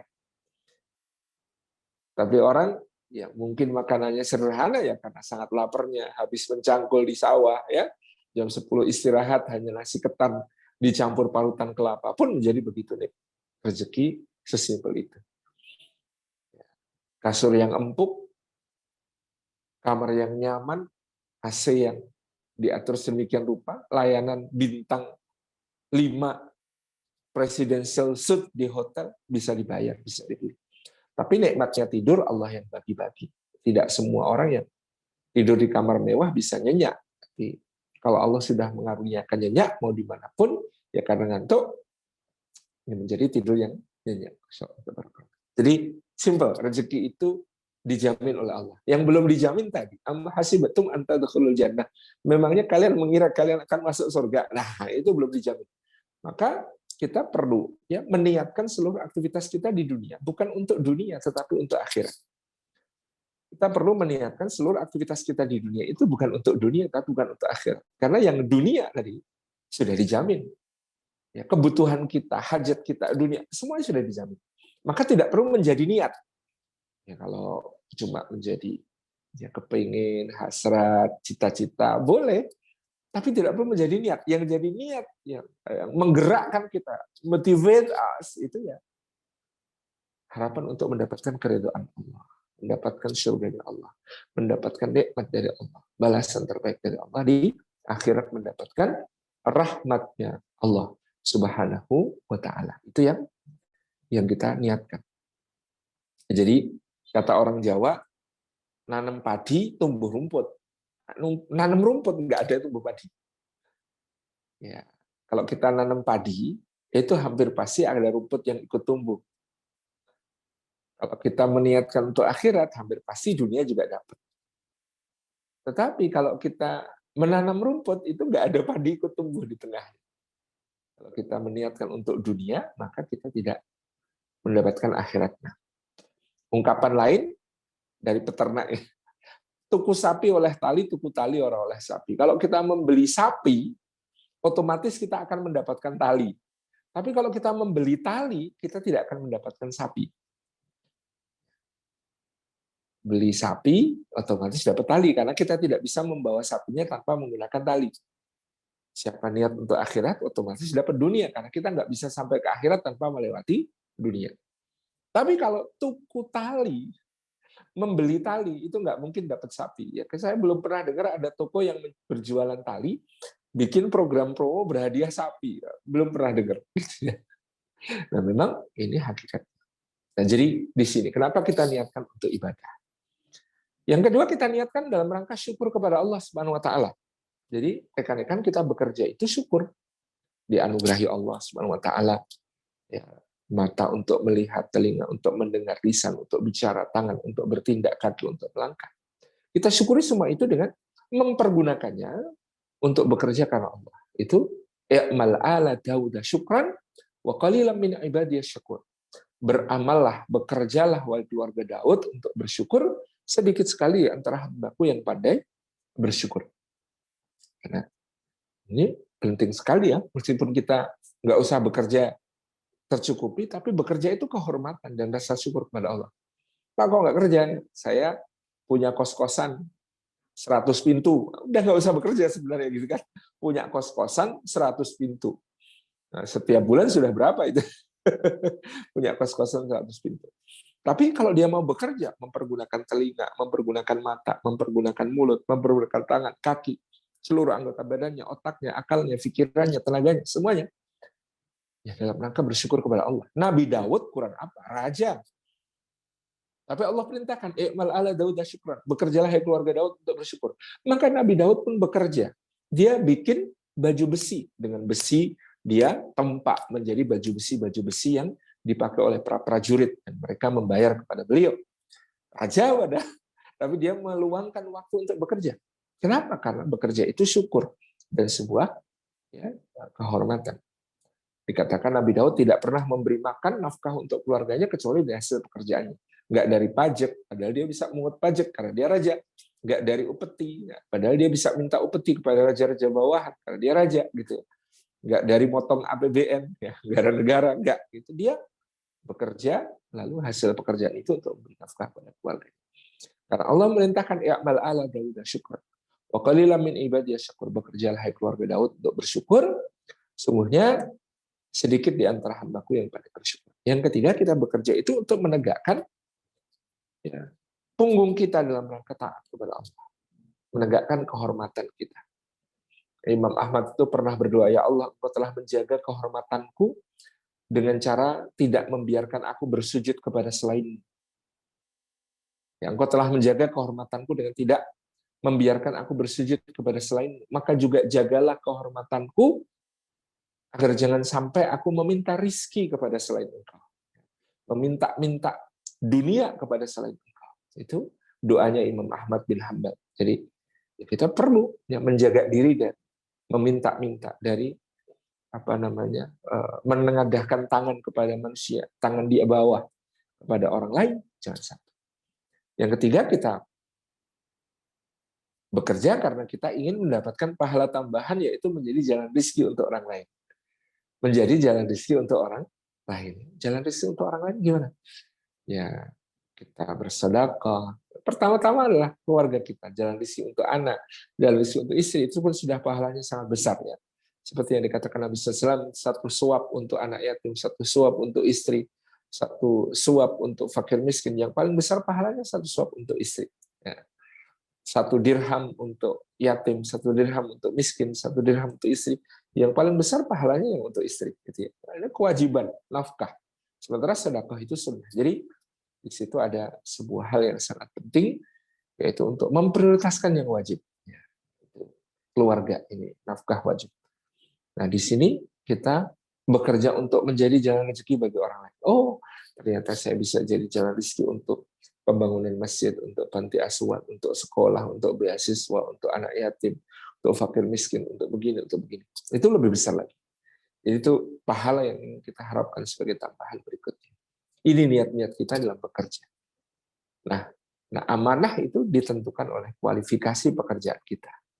Kita harus itqan, kita harus ihsan, dan kita harus ikhlas.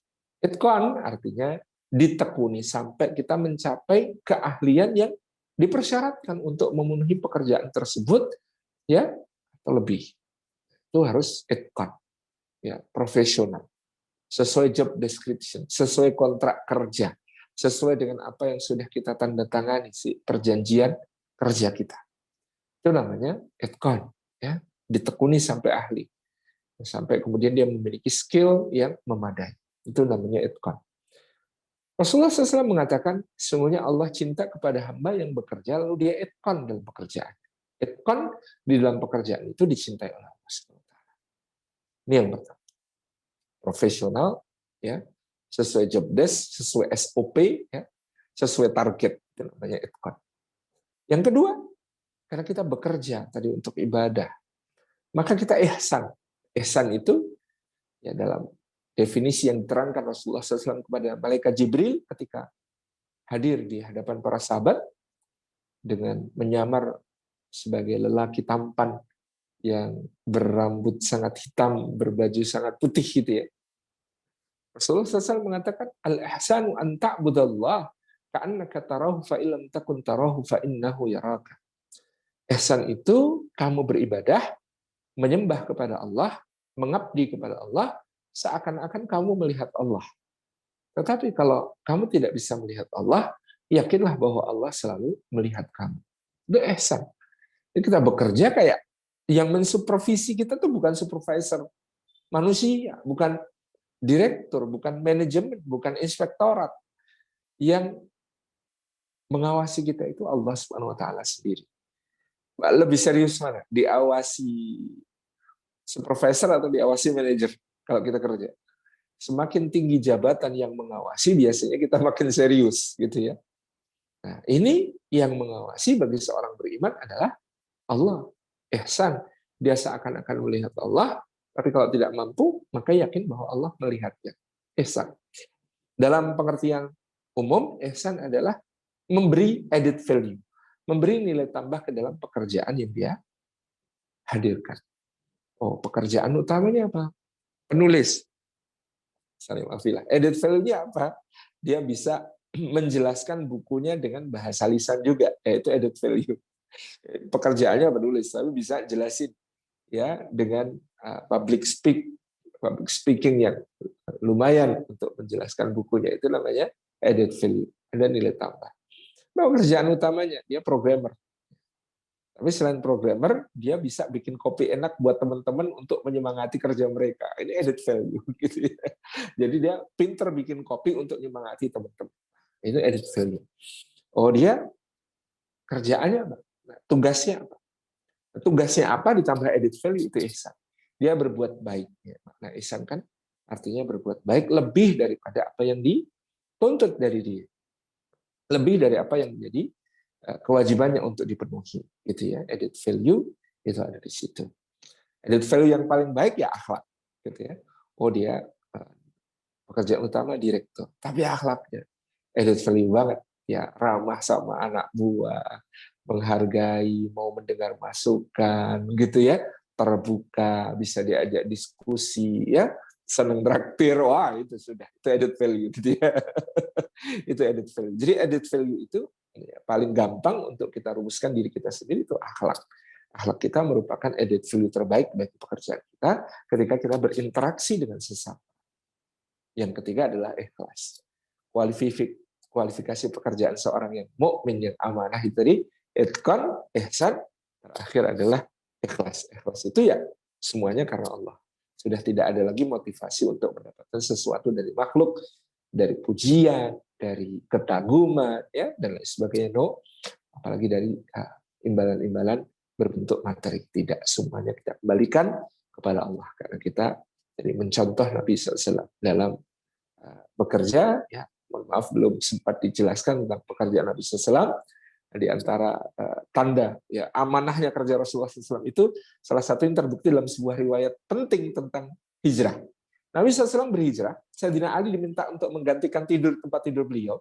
Tapi selain itu, Sayyidina Ali masih harus 3 hari bertahan di Mekah untuk kemudian baru menyusul Nabi SAW. Kenapa? Dalam 3 hari itu, Sayyidina Ali bertugas untuk mengembalikan dan menyampaikan amanah titipan harta-harta orang Quraisy sebagai modal yang dikelola oleh Rasulullah SAW. Bayangkan Rasulullah SAW itu dimusuhin, tapi kalau mitra bisnis tetap terpercaya. Jadi dalam sisi dakwah, orang nggak mau ikut seruan beliau untuk masuk agama Islam. Orang nggak mau ikut seruan beliau untuk kemudian beriman kepada Allah, meninggalkan berhala-berhala. Itu ada orang yang nggak mau. Jubair bin Mut'im itu ya, dan lain sebagainya itu, Utbah bin Rabi'ah itu nggak mau didakwai Rasul begitu. Tapi kalau soal bisnis, Muhammad, modal dong, tolong jalankan sampai nanti untung kita bagi hasil. Itu sangat dipercaya Rasulullah. Jadi sampai beliau mau hijrah itu masih bisnis Rasulullah jalan, dan beliau mengelola harta-harta modal-modal milik tokoh-tokoh Quraisy. Sehingga Sayyidina Ali ya, itu tadi bertugas untuk mengembalikannya, ya, baru kemudian bisa menyusul Nabi SAW dalam berhijrah. Demikian sebagai penutup, mohon maaf, mudah-mudahan bermanfaat untuk kita semua. Wassalamualaikum warahmatullahi wabarakatuh. Waalaikumsalam warahmatullahi wabarakatuh. Alhamdulillah, penjelasan dari Ustadz Salim terkait berkah, amanah, dan sedikit di ujung terkait cara kerja Nabi besar Muhammad Sallallahu Alaihi Wasallam. Kepada para hadirin yang ingin menyampaikan pertanyaan, bisa dengan chat box atau raise hand, saya persilakan. Sambil menunggu, siapa saja ada yang WA ke saya, menunggu pertanyaan dari para hadirin yang hadir. Tunggu, ini belum ada yang masuk. Ustadz, mungkin saya sedikit menggali beberapa tadi hal yang disampaikan terkait dengan berkah, kemudian amanah. Tantangan kita hari ini kan kondisi bisnis kontemporer ya, dan mungkin akhir-akhir ini kita cukup menghiasi di segala lini media terkait dengan saham, kemudian ada kripto dan lain sebagainya. Ini sampai di Ustadz di ujung bawah ini juga itu menjadi perbincangan di teman-teman. Ini seperti apa sebenarnya? Apakah apa yang kita harus secara umum, seperti apa yang kita bisa sikapi dengan kondisi ini? Tadi kan terkait halal, kemudian rezeki yang berkah. Ini bisnis kontemporer ini kan semakin kesini kayaknya semakin memberikan bentuk yang kita mengambil keputusan atau menilainya rasanya sangat terbatas, atau mungkin sudah ada diskusi yang Ustadz pernah ikutin terkait hal ini. Dipersilakan Ustadz. Baik, Bapak Ibu yang dirahmati Allah, pada pokoknya al-aslu fil asya'il ibahah hatta yaqumud dalilu yadullu 'ala tahrim. Ya, dalam soal-soal muamalah, asal hukum dari segala sesuatunya adalah halal sampai tegak dalil yang menunjukkan dia diharamkan atau di dalamnya terdapat unsur-unsur keharaman. Nah, tentu ada pakarnya ya yang bisa untuk menjadi tempat kita bertanya. Ya, saya merekomendasikan di antaranya adalah Ustadz Dr. Oni Sahroni LCMA. Ya, beliau memiliki kepakaran yang mumpuni dalam bidang pertanyaan-pertanyaan muamalat kontemporer. Ya, apalagi dengan isu-isu yang cepat sekali ya dalam dunia investasi hari ini, dalam dunia berbagai hal hari ini. Jadi ya, meskipun nanti dengan pemahaman ulama itu kita bisa menjadi jelas atau terang, tapi pada prinsip pokoknya adalah Ya, kita dilarang satu riba. Kalau ada unsur ribawi di dalam apa yang kemudian kita geluti, ya tentu kita harus segera tinggalkan.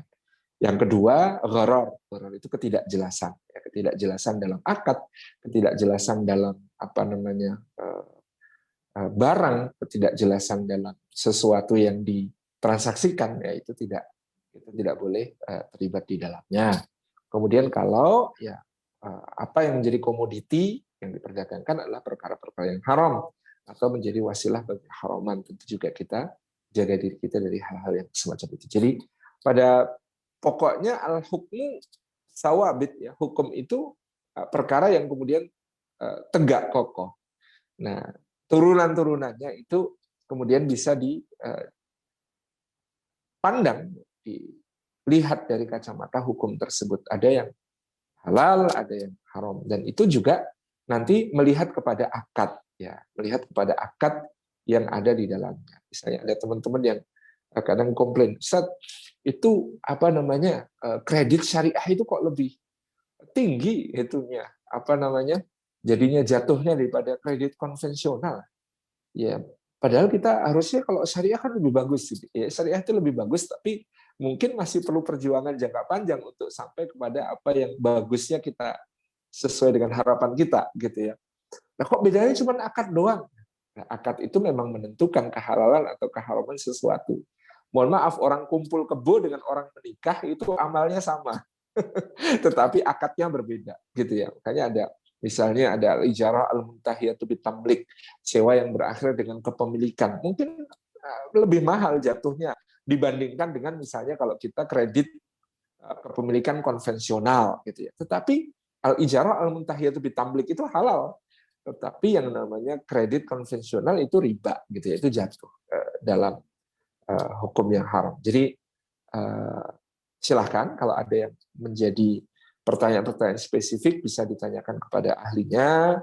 Di antaranya tadi, nah, Ustaz Dr. Oni Sahroni sangat terbuka, beliau menjawab pertanyaan baik melalui Instagram-nya, gitu ya, melalui akun-akun media sosial beliau, tidak ada masalah. Dan juga mungkin ada pakar-pakar yang lain yang dikenali untuk bertanya, kan memang beliau memiliki concern di urusan apa namanya muamalah kontemporer. Contoh saya kenapa sangat respect kepada Dr. Oni, ya tidak semua hal itu segera dihukumi dengan mengikat kepada satu definisi, karena definisi itu tentu harus diperhatikan apakah dia sesuai atau tidak. Contoh, ya, kemudian kita punya apa namanya saldo di uang elektronik zaman sekarang, ada di GoPay, ada di ShopeePay, gitu ya. Kemudian ya ketika kita berbelanja kita mendapatkan diskon. Kita berbelanja kemudian kita mendapatkan fasilitas khusus karena kita punya saldo membayarnya pakai ShopeePay atau GoPay. Apakah yang demikian jatuh kepada riba? Pertanyaan kan? Pertanyaan.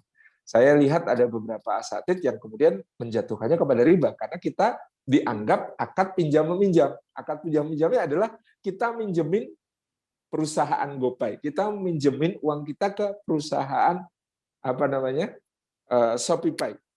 Lalu ya kemudian kita belanja pakai dia, lalu GoPay atau ShopeePay memberi manfaat kepada kita. Itu dianggap dari pinjamannya. Padahal logikanya tidak harus begitu. Logikanya bukan akad pinjam-minjam. Masa sih GoPay pinjam sama kita, orang dia lebih kaya daripada kita?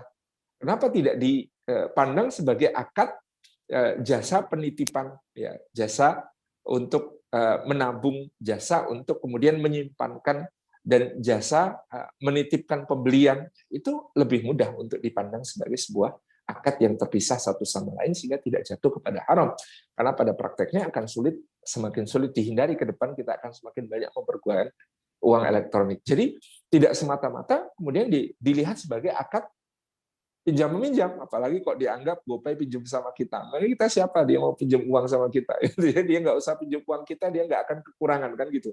Jadi tidak letter luck kemudian ini pinjam minjam, enggak. Kita cuma ya sama dengan nitip uang ke teman, bro, tolong dong itu apa namanya aku dibeliin itu, terus dia membelikan kita.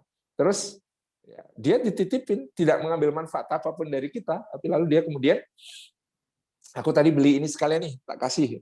Apakah itu riba? Enggak. Jadi ini analoginya yang lebih tepat dan sebagainya. Jadi kehati-hatian sangat perlu dalam mengikuti ya, berbagai perubahan, apalagi tadi tentang cryptocurrency, tentang Bitcoin dan lain sebagainya.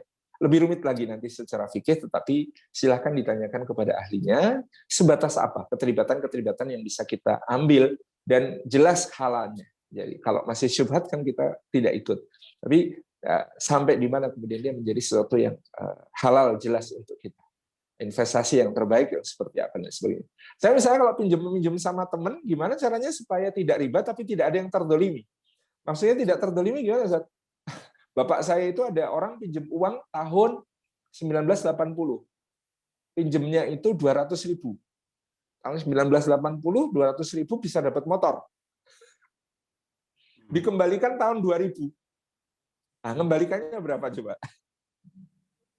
Kalau mau fair kan diukur dengan harga emas. Tapi kalau kita menghitung satu transaksi dengan dua nilai emas sama nilai uang rupiah, menurut ulama Syafi'iyah jatuhnya riba. Jadi ya harus dikembalikan sesuai 200.000.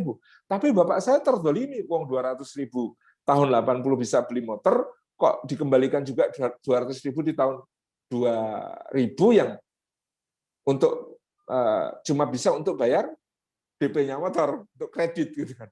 Kan ada yang terdolimi. Makanya kalau saya meminjam sama teman gitu, misalnya utang piutang, kita pinjam emas kembalikan emas. Enaknya begitu. Wah, mau nyicil yang bisanya nggak bisa tunai, ya sudah nggak apa-apa.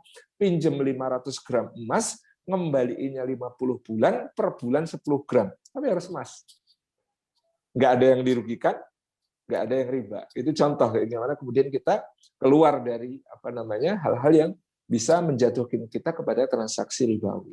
Ya, jadi kalau ini kan sama teman, jadi enak saja ngaturnya gitu ya. Akadnya antar wajib, pinjam emas kembalikan emas 500 gram, dikembalikan tetap 500 gram, tapi per bulan 10 gram, dia yang dikembalikan juga nggak rugi. Kenapa? Karena harga emas itu stabil. Sebenarnya bukan harga emas yang stabil, harga rupiah yang nggak stabil terhadap emas sendiri. Emasnya yang sebagai lindung nilai tetap gitu ya. Oh, emasnya itu naik harganya. Enggak, bukan emasnya yang naik, rupiahnya yang turun terhadap emas kan gitu. Jadi ini cara kita untuk kemudian bisa menetapi akad ya, tanpa ada yang dirugikan dan semuanya bisa terhindar dari riba. Ini contoh.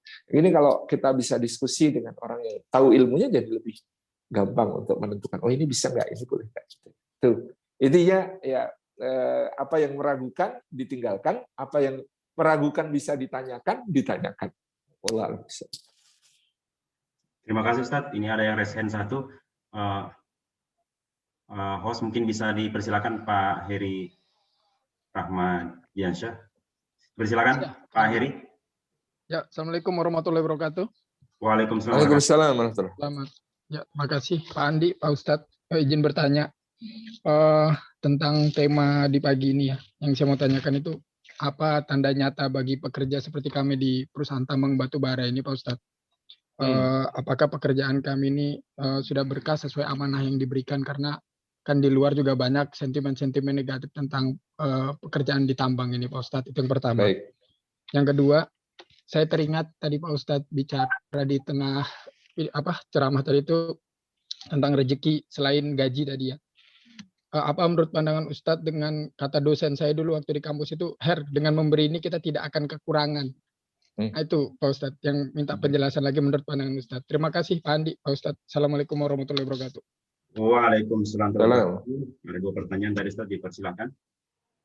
Satu, secara umum manajemen yang berhak menjawab tentang bagaimana ya memastikan semua operasi yang dilakukan oleh perusahaan adalah dalam lingkup halal dan secara syar'i, legal secara hukum kenegaraan, dan tidak memberi madarat ya kepada lingkungan sesuai dengan aturan-aturan yang mengaturnya. Nah, itu juga akan menentukan keberkahan dari suatu perusahaan secara umum.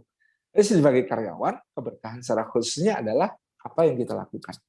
Jadi apa yang kita lakukan apakah sudah memenuhi sesuai dengan apa-apa yang menjadi akad ya, akad-akad al-mu'minu ala uqudihim. Orang mukmin itu ya harus tepat ya, selalu mengikuti apa-apa yang menjadi akad-akad mereka. Dalam job description kita, seperti apa yang harus ditunaikan, apa yang harus dilakukan, apa yang harus dipenuhi, target seperti apa, kemudian madharat-madharat apa yang harus dicegah, yang jangan sampai terjadi, misalnya. Itu yang menentukan keberkahan kita secara pribadi. Jadi ada dua pembicaraan penting, satu berkah secara umumnya adalah tentang operasional perusahaannya, itu tentu di tangan manajemen, yang kedua adalah berkah pribadi-pribadi karyawannya. Itu perkara yang kemudian secara terpisah bisa kita dan demikian. Yang kedua tentang memberi, ya memang memberi itu tidak pernah mengurangi rezeki. Mengurangi rekening mungkin, tapi nggak pernah mengurangi rezeki. Waduh, kata Ustadz, sedekah tidak mengurangi rezeki, tapi saldo rekening saya tetap berkurang. Saldo rekening berkurang, tetapi rezeki tidak, Pak. Saya jamin itu, gitu ya. Karena itu jaminan Rasulullah SAW, bukan saya yang menjamin, itu jaminan Allah dan Rasulnya, rezekinya tidak akan berkurang. Jadi kalaupun tidak kita keluarkan untuk sedekah, kalau memang dia bukan jatah kita, ya akan keluar pakai cara yang lain, entah bagaimana. Cuman pasti keluar, pasti nggak akan kita nikmati. Jadi memberi itu memang tidak mengurangi rezeki. Mungkin mengurangi saldo rekening, tapi itu sangat temporer, nanti juga terisi lagi, dan kemudian bisa bahkan Allah berkenan untuk melipat gandakan katanya. Karena memang itu janji Allah Subhanahu wa taala gitu ya, baik di dunia maupun di akhirat ya. La in syakartum la azidannakum. Kalau kemudian di akhirat tentu ya seperti kamasali habbatin ambatat sab'a sanabila fi kulli sumbulatin mi'atu habbah, ya dinafkahkan di jalan Allah itu kayak satu biji yang menumbuhkan 7 runggai, tiap runggai ada 100 biji lagi, ya.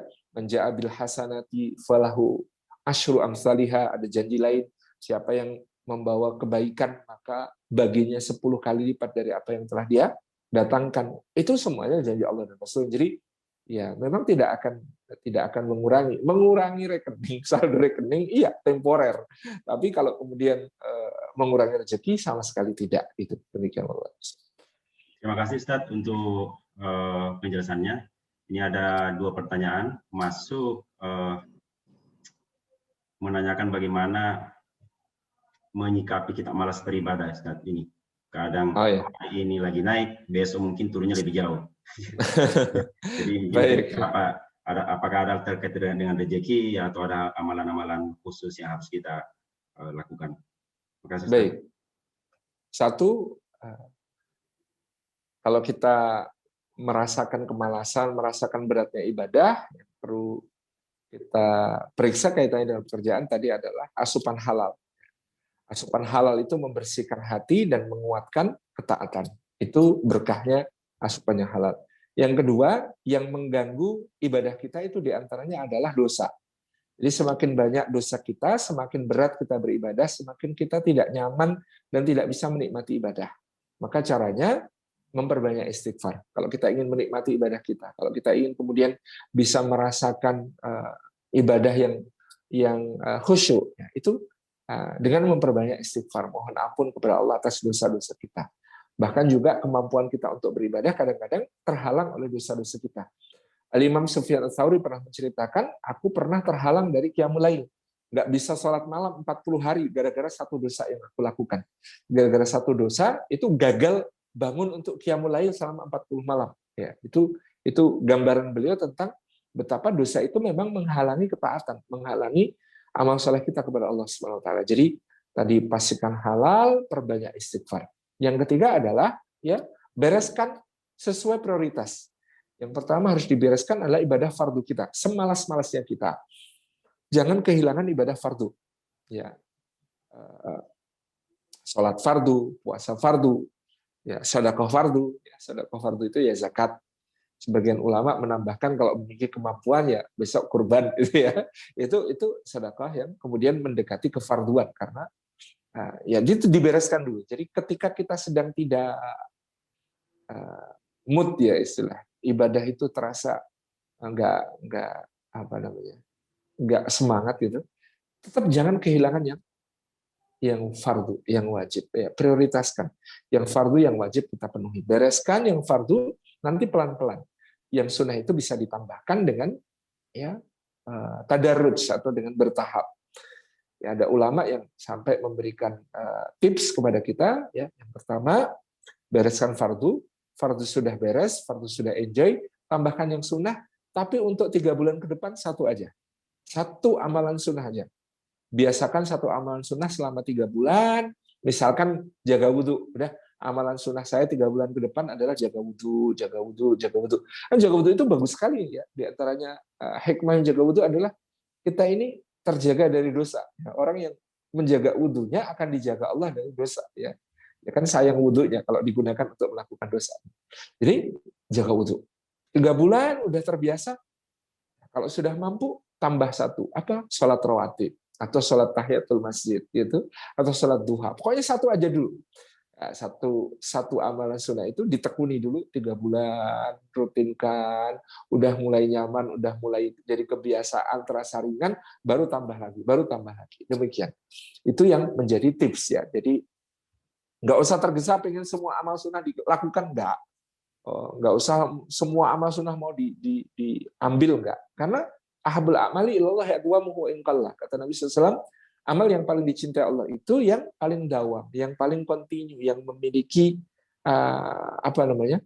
kerutinan, menjadi kebiasaan, istiqomah dilakukan. Itu poinnya di sisi Allah, itu istiqomahnya, bukan besarnya, bukan kecilnya, bukan banyaknya sedikitnya, bukan, tapi kontinu. Ya, jadi ya kalau mau memulai sholat malam ya nggak harus langsung banyak-banyak ya. 2 rakaat sebagai tahajud, 1 rakaat witir. Tapi rutin tiap malam. 3 bulan baru nambah kemudian 2 rakaat. Setelah bulan ketiga tambah 2 rakaat. Setelah bulan ke-6 baru tambah 2 rakaat. Katakanlah begitu. Itu jauh lebih afdal. Kalaupun tidak mampu nambah, yang penting rutin aja deh, gitu ya. Yang penting rutin aja. Itu akan menjadi satu kebaikan bagi kita.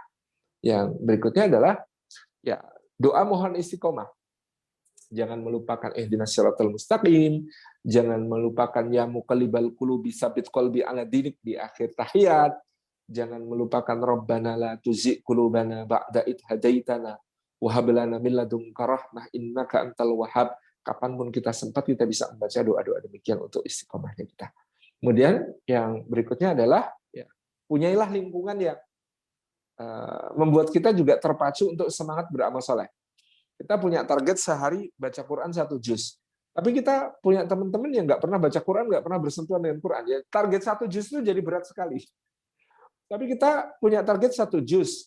Teman kita, ustadz-ustadz yang sehari tilawahnya 3 juz, 5 juz. 1 juz itu jadi terasa ringan, insya Allah. Jadi kita bisa melihat di situ ada faktor yang sangat penting, yaitu faktor lingkungan. Ya, jadi ya punyai lingkungan yang bisa saling menyemangati, saling menguatkan, berlomba-lomba dalam kebaikan. Demikian Kasih Ustaz, mohon izin lagi masih ada 2 Ustaz ini setelah itu mungkin doa. Terakhir mungkin ya. Ya terakhir, karena di sini mau Jumat Ustaz lagi 20 menit ke jam 12. Ini ada 2 terkait muamalah. Orang kalau musim kurban ini naikkan harga kurbannya seperti apa? Itu satu. Atau mungkin ada bisnis lain lah, musim buah kurang dinaikkan. Kemudian yang kedua adalah ini ada teman yang menghubungkan, kok amal-amalan saya sudah lengkap rasanya, tapi orang di sebelah saya itu biasa-biasa saja, karirnya lebih baik dibanding saya. Apa ini sah-sah aja kita menghubungkan, atau itu suatu hal yang berbeda? Baik. Terima kasih, Ustaz. Ya. Yang pertama, untuk jual beli, itu kan antarodin, sifatnya adalah saling ridho satu sama lain. Berapa sih batas margin yang boleh diambil oleh seorang pedagang muslim? Sebenarnya nggak ada batas. Karena nanti ada mekanisme pasar, ya namanya hukum permintaan dan penawaran kan nanti sampai ke equilibrium price ya, ke harga yang kemudian disepakati oleh kedua belah pihak. Kalau harganya mahalnya tidak masuk akal ya orang akan pilih pilihan lain yang kira-kira lebih mudah, lebih murah, lebih memiliki keuntungan yang lebih. Jadi di situ artinya orang ya bebas saja mau pasang harga berapa, tapi kan nanti kan pembeli juga akan memperkirakan. Yang tidak boleh adalah menipu. Menipu itu artinya saya menaikkan harga tinggi lalu saya katakan, wah ini di luar mau cari yang begini nggak dapat Pak harga segini, padahal ada yang lebih bagus harganya lebih murah, tapi saya ngomong begitu. Nah itu namanya menipu. Mohon maaf Pak, ini karena saya memang mendatangkan ini khusus spesial dari Jawa. ternaknya begini, keunggulannya begini, tapi dia jujur, dia terangkan keunggulannya. Kenapa saya pasang harga segini? Logisnya karena begini. Ya, saya jamin soal makanannya, asupannya sampai hari H, nanti saya antarkan dalam keadaan sehat begini. Kalau ada masalah, ada garansi akan diganti sesuai dengan spek yang sudah disepakati. Nah, misalnya begitu, saya menentukan harga lebih mahal, tapi saya memiliki keuntungan-keuntungan tambahan untuk pembeli. Boleh, nggak masalah. Ya, pasang harga berapapun nggak masalah, yang penting tidak menipu. Ya, apalagi dengan sumpah palsu. Yang dilarangnya di situnya. Kalau soal pasang harga itu bebas. Menetapkan margin keuntungan mau ambil berapa itu juga bebas, itu ya. Itu di situ. Yang tidak boleh adalah menipunya, sumpah palsunya, ghararnya. Itu yang tidak boleh.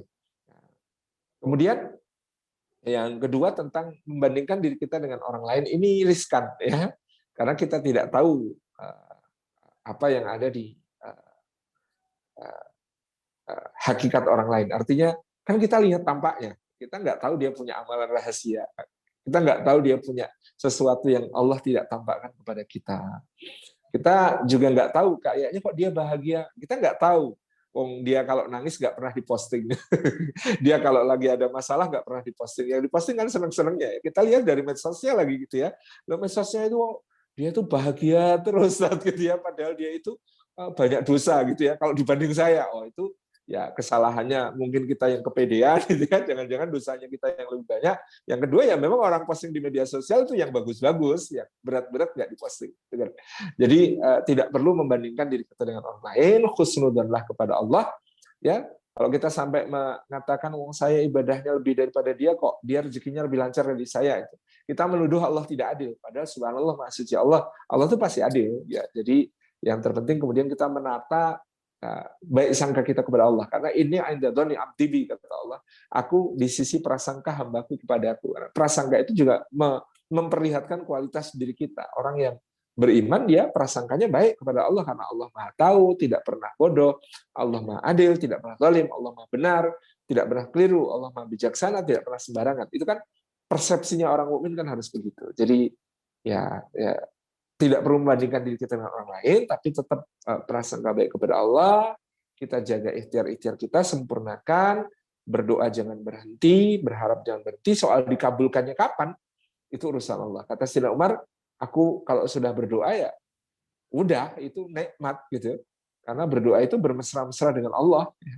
Kalau kita kemudian ngobrol dengan orang yang kita sayangi, orang kita cintai, kan sudah seneng.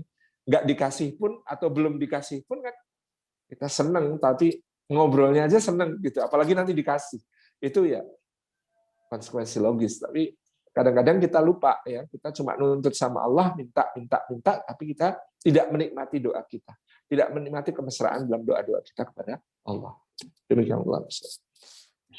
Alhamdulillah, demikian tadi ada 3 pertanyaan yang sudah dijawab oleh Ustadz. Semoga bisa memberikan kejelasan dari apa yang ditanyakan oleh teman-teman. Kita sampai di penghujung acara kita. Sebelum kita mengakhiri, mohon izin Ustaz untuk dipimpin doa untuk keberkahan pertemuan kita pada pagi hari ini. Saya persilakan. Baik. A'udzubillahi minasyaitonirrajim. Bismillahirrahmanirrahim. Alhamdulillahirabbil alamin, hamdan syakiran hamdan na'imin. Hamda yuafi ni'amahu wa yukafi mazidah ya Rabbana, lakal hamdu kama yanbaghi li jalali wajhika wa 'azimi sultanik. Allahumma fassalli wa sallim wa barik ala sayyidina wa habibina wa syafi'ina wa maulana Muhammad ibn Abdullah wa ala alihi wa ashabihi wa mawalah, wardallahumma an sadatina Abu Bakar wa Umar wa Utsman wa Ali wa kulli sahabati Rasulillah ajma'in, warda anna ma'hum bi rahmatika ya arhamar rahimin. Allahumma fil mu'minina wal mu'minat wal muslimina wal muslimat al ahya'i minhum wal amwat, innaka sami'un qaribun mujibud da'wat ya qadhil hajat. Rabbana ighfir lana wa li ikhwanina alladhina sabaquna bil iman wa la taj'al fi qulubina ghillan lil ladzina amanu rabbana innaka ra'ufur rahim. Rabbana ighfir lana wa li walidina warhamhum kama rabbana shighara. Allahumma a'inna ala dzikrika wa syukrika wa husni ibadatik. Allahumma aslih lana dinana alladhi huwa ismatu amrina wa aslih lana dunyana allati fiha ma'ashuna wa aslih lana akhiratana allati ilaiha ma'aduna. Allahumma inna nas'aluka ridhaka wal jannah wa na'udzubika min sakhatika wan nar. Allahumma inna nas'aluka al-huda wat tuqa wal afafa wal ghina.